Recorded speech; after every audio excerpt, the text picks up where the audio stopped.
कहानी की शुरुआत रात के घने अंधेरे में सफर कर रही एक पैसेंजर ट्रेन से होती है। इस ट्रेन के गार्ड का नाम जो ग्रिफिन है, जिसे देखकर ही कोई भी बता सकता है कि वो आज अपनी इस ड्यूटी से बिल्कुल भी खुश नहीं है। उसके चेहरे पर एक अजीब सी निराशा और गुस्सा साफ झलक रहा है। इसका असली कारण यह है कि उसके सुपरवाइजर ने जानबूझकर उसे परेशान करने के लिए उसकी ड्यूटी इस ट्रेन में लगा दी है। ये ट्रेन रात के अंधेरे में लंदन की तरफ जा रही है और जो को नाइट शिफ्ट में काम करना पड़ रहा है। अब जो अपना काम शुरू करता है और ट्रेन के सभी पैसेंजर्स की टिकट चेक करने के लिए डिब्बों में आगे बढ़ता है। वो एक एक करके सभी की टिकट देख रहा होता है। तभी सामने वाले डिब्बे से एलन उसकी तरफ आती हुई दिखाई देती है। एलन इस ट्रेन में ट्रॉली वर्कर का काम करती है और वो यात्रियों को खाने पीने का सामान सर्व करती है। जो दिल ही दिल में एलन को बहुत पसंद करता है। एलन जब जो के पास आती है तो वो बहुत ही प्यार और हमदर्दी से उससे बात करती है। वो जो से कहती है कि मुझे अभी पता चला कि तुम्हारा प्रमोशन रुक गया है और तुम्हारी जगह किसी और को दे दी गई है।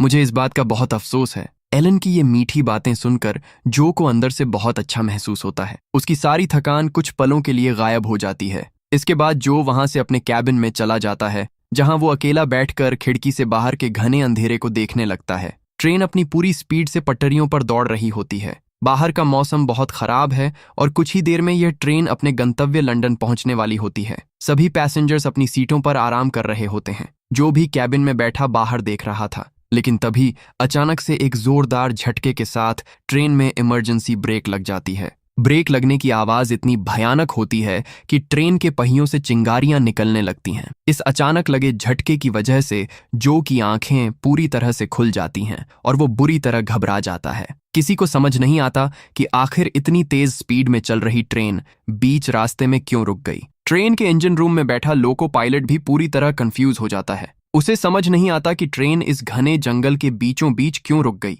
ट्रेन के अंदर बैठे सभी पैसेंजर्स भी इस झटके से डर जाते हैं। जब वो लोग ट्रेन की खिड़कियों से बाहर झांकते हैं तो उन्हें चारों तरफ सिर्फ एक घना और भयानक जंगल दिखाई देता है। बाहर का घुप अंधेरा देखकर कई पैसेंजर्स पसीने से भीग जाते हैं। भीड़ में घबराहट फैलने लगती है। यह देखकर जो तुरंत दूसरे डिब्बे में जाता है और सभी पैसेंजर्स को शांत रहने के लिए कहता है। वो उन्हें भरोसा दिलाता है कि कोई टेक्निकल दिक्कत हुई होगी, हम लोग जल्द लंदन पहुंच जाएंगे, इसलिए आप टेंशन न लें। तभी ट्रेन के स्पीकर पर लोको पायलट की आवाज गूंजती है। वो अनाउंसमेंट करते हुए कहता है कि आप लोगों को घबराने की जरूरत नहीं है। मुझे लग रहा है कि शायद ट्रेन के पहियों के नीचे कोई जंगली जानवर आ गया है, जिसकी वजह से इमरजेंसी ब्रेक लग गई। मैं अभी ट्रेन से नीचे उतरकर बाहर चेक करता हूँ। ये सुनकर पैसेंजर्स को थोड़ी तसल्ली मिलती है। इसके बाद लोको पायलट अपना रेनकोट पहनता है और एक बड़ी सी टॉर्च लेकर ट्रेन से नीचे उतर जाता है। बाहर आसमान से बहुत तेज बारिश हो रही है और बादलों की गड़गड़ाहट से जंगल गूंज रहा है। चारों तरफ एक खौफनाक सन्नाटा पसरा हुआ है। लोको पायलट अपनी टॉर्च की रोशनी पटरियों पर मारता हुआ धीरे धीरे ट्रेन के पहियों के नीचे जांच करता हुआ आगे बढ़ने लगता है। कुछ दूर आगे जाने के बाद जब वो टॉर्च की रोशनी पहियों के बीच मारता है तो उसे समझ आ जाता है कि ट्रेन अचानक क्यों रुकी थी। दरअसल ट्रेन के भारी पहियों के बीच एक हिरण बुरी तरह फंसा हुआ था। अब वो लोको पायलट नीचे झुककर उस हिरण को निकालने की कोशिश करने लगता है। वो पूरी ताकत लगाकर उसे बाहर खींच रहा होता है। तभी उसे अपने पीछे से एक अजीब सी फीलिंग आती है। उसे महसूस होता है जैसे जंगल के अंधेरे में से कोई डरावनी आवाज में उसका नाम पुकार रहा हो। यह सुनकर लोको पायलट के रोंगटे खड़े हो जाते हैं। वो तुरंत पीछे मुड़कर टॉर्च की रोशनी घुमाता है, लेकिन वहां कोई नजर नहीं आता। वो एक बार फिर हिरण को निकालने की मेहनत करने लगता है, लेकिन तभी अचानक उस अंधेरे में से कोई चीज बहुत तेज स्पीड में दौड़ती हुई उसकी तरफ आती है और अगले ही पल उस पर जानलेवा हमला कर देती है। ये कोई साधारण इंसान या जानवर नहीं होता। ये एक बेहद खतरनाक प्राणी है जो आधा इंसान और आधा जानवर जैसा लगता है। वो लोको पायलट को बुरी तरह नोच डालता है। इधर ट्रेन के अंदर पैसेंजर्स का इंतजार डर में बदलने लगता है। काफी समय बीत जाने के बाद भी जब लोको पायलट वापस नहीं आता तो यात्री परेशान होने लगते हैं। वे गार्ड जो से सवाल पूछते हैं कि आखिर वो आदमी वापस क्यों नहीं आया। घबराहट देखकर जो खुद जाकर चेक करने का फैसला करता है। वो इंजन रूम की तरफ बढ़ता है, लेकिन वहां पहुंचकर देखता है कि लोको पायलट वहां मौजूद नहीं है। साथ ही कैबिन का दरवाजा भी खुला हुआ है। जो तुरंत समझ जाता है कि लोको पायलट जो जांच करने गया था वो अभी तक नहीं लौटा है। जो अपनी टॉर्च निकालता है और इंजन रूम से बाहर की तरफ रोशनी मारकर उसे ढूंढने की कोशिश करता है, लेकिन बाहर के उस डरावने जंगल और बारिश में उसे कोई दिखाई नहीं देता। निराश होकर वो वापस यात्रियों के पास आता है और उन्हें बताता है कि लोको पायलट बाहर कहीं नजर नहीं आ रहा है। यह खौफनाक बात सुनते ही सभी यात्री घबरा जाते हैं। सबको पता होता है कि इस खराब मौसम में मदद के लिए कोई रेस्क्यू टीम इतनी जल्दी नहीं पहुंच पाएगी। तभी ट्रेन में सफर कर रहा एड्रियन नाम का बिजनेसमैन खड़ा होता है और कहता है कि इस सुनसान इलाके में मोबाइल नेटवर्क मिलना लगभग नामुमकिन है। हमारे पास सिर्फ दो रास्ते हैं, या तो ट्रेन में बैठकर मदद का इंतजार करें या फिर हम सब मिलकर पैदल ही यहाँ से निकलें। एड्रियन कहता है कि अगर हम रेलवे ट्रैक के सहारे आगे बढ़ें तो शायद कुछ घंटों में पैदल चलते हुए अगले स्टेशन तक पहुंच सकते हैं। उस ट्रेन में कई बुजुर्ग यात्री भी थे जिनकी तबीयत ज्यादा देर ठंड में फंसे रहने से खराब हो सकती थी, इसलिए सभी लोग फैसला करते हैं कि वे पैदल ही रेलवे ट्रैक के सहारे स्टेशन की तरफ चलेंगे। गार्ड जो उन्हें ऐसा करने से मना करता है और कहता है कि बाहर जानवरों का खतरा हो सकता है, लेकिन कोई भी उसकी बात सुनने को तैयार नहीं होता। जब सारे पैसेंजर्स जिद पर अड़ जाते हैं तो जो और ट्रॉली वर्कर एलन को भी मजबूर होकर उनकी सुरक्षा के लिए साथ जाना पड़ता है। एक एक करके सभी लोग ट्रेन से नीचे उतरते हैं और कीचड़ भरे रेलवे ट्रैक पर चलना शुरू कर देते हैं। जो सबसे आगे चल रहा होता है क्योंकि टॉर्च उसी के हाथ में होती है, लेकिन ट्रेन से थोड़ी दूर पहुंचते ही जो की नजर पटरियों के किनारे पड़ी लोको पायलट की खून से लथपथ लाश पर पड़ती है। उस लाश को बहुत बुरी तरह नोचा गया था। लोको पायलट की लाश देखकर सभी लोग डर जाते हैं। औरतों और बच्चों की चीख निकल जाती है। तभी अचानक उन्हें जंगल के अंधेरे में से कुछ भयानक आवाजें सुनाई देती हैं। सब लोग जान बचाने के लिए वापस ट्रेन की तरफ पागलों की तरह भागना शुरू कर देते हैं। अंधेरे और बारिश में गिरते पड़ते सभी यात्री किसी तरह ट्रेन के अंदर पहुंचने की कोशिश करते हैं। उसी भीड़ में एक बुजुर्ग दंपति भी भाग रहा होता है। बुजुर्ग पति तो किसी तरह ट्रेन के डिब्बे में छड़ जाता है, लेकिन जैसे ही उसकी पत्नी अपना पैर ट्रेन के अंदर रखने वाली होती है तभी अचानक पीछे से वही रहस्यमयी जीव उसके पैर पर जोरदार हमला कर देता है। वो जीव बुजुर्ग महिला को अपने नुकीले नाखूनों से पकड़कर बाहर खींचने लगता है। ट्रेन के अंदर मौजूद सभी लोग तुरंत आगे बढ़ते हैं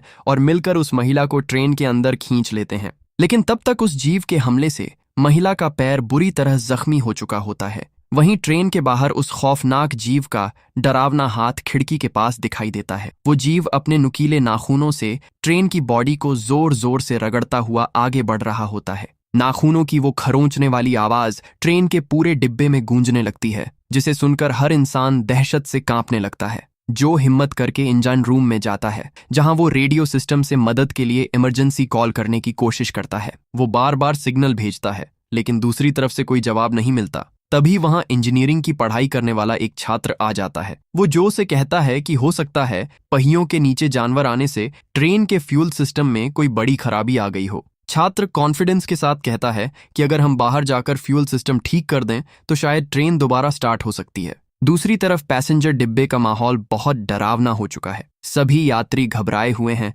और उन्हें समझ नहीं आता कि अंदर रहना सुरक्षित है या बाहर भागना। लेकिन तभी ट्रेन के अंदर बैठे लोगों को एहसास होता है कि वो रहस्यमयी जीव अब ट्रेन की छत पर घूम रहा है। छत से आने वाली कदमों की आवाज सुनकर सभी लोग सहम जाते हैं। तभी उस किशोरी लड़की के मोबाइल फोन पर अचानक नेटवर्क आ जाता है और उसकी मां का कॉल आने लगता है। लड़की बिना सोचे समझे तुरंत खिड़की के पास जाती है और बात करने की कोशिश करती है, लेकिन तभी वो खतरनाक जीव ऊपर से नीचे आता है और खिड़की का मोटा शीशा भयानक तरीके से तोड़ देता है। इससे पहले कि कोई कुछ समझ पाए, वो जीव सबके सामने उस लड़की को खिड़की से बाहर खींच ले जाता है। यह खौफनाक नजारा देखकर सभी लोग दहशत में आ जाते हैं। अब यह साफ हो चुका था कि उस खूंखार जीव ने एक और इंसान को शिकार बना लिया है। सभी लोग फैसला करते हैं कि वे डिब्बे को अंदर से पूरी तरह सील कर देंगे। लोग ट्रेन में मौजूद सामान को इकट्ठा करते हैं और जो भी नुकीली या भारी चीजें हथियार बन सकती हैं उन्हें पास रख लेते हैं। इसके बाद सभी मिलकर ट्रेन की खिड़कियों और दरवाजों के सामने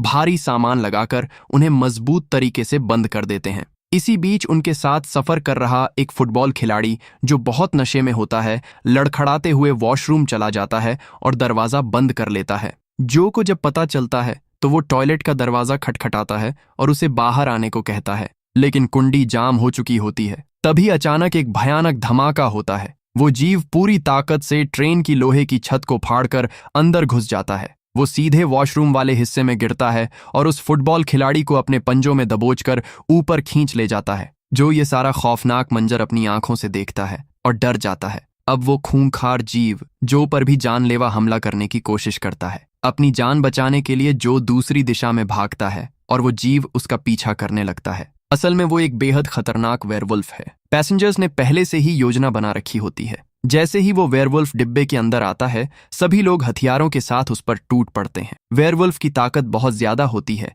लेकिन सभी यात्रियों के सामूहिक हमले के सामने वो टिक नहीं पाता और आखिर में वे उसे मार गिराते हैं। जब लोग उसके शव को ध्यान से देखते हैं तो किसी को समझ नहीं आता कि ये जीव क्या था। लेकिन तभी एक की नजर वेयरवुल्फ की उंगली में पहनी सोने की अंगूठी पर पड़ती है। जानवर के हाथ में इंसानी अंगूठी देखकर सबके पैरों तले जमीन खिसक जाती है। उन्हें एहसास होता है कि यह पहले एक आम इंसान ही था। तभी सबका ध्यान उस बुजुर्ग व्यक्ति की तरफ जाता है जिसकी पत्नी के पैर पर इस वेयरवुल्फ ने हमला किया था। जिस जगह वेयरवुल्फ ने महिला को काटा था, वहां से उसके शरीर में खौफनाक बदलाव शुरू हो चुके होते हैं। उसकी नसें काली पड़ने लगती हैं और साफ दिखता है कि वो भी धीरे धीरे वेयरवुल्फ में बदल रही है। बिजनेसमैन एड्रियन चिल्लाते हुए कहता है कि हमें इस महिला को अभी जान से मार देना चाहिए, क्योंकि यह संक्रमित हो चुकी है और जल्द ही हम सब पर हमला करेगी। लेकिन जो इसका विरोध करता है और कहता है कि अभी यह एक जिंदा इंसान है, हम इसे नहीं मार सकते। एड्रियन किसी की बात सुनने को तैयार नहीं होता,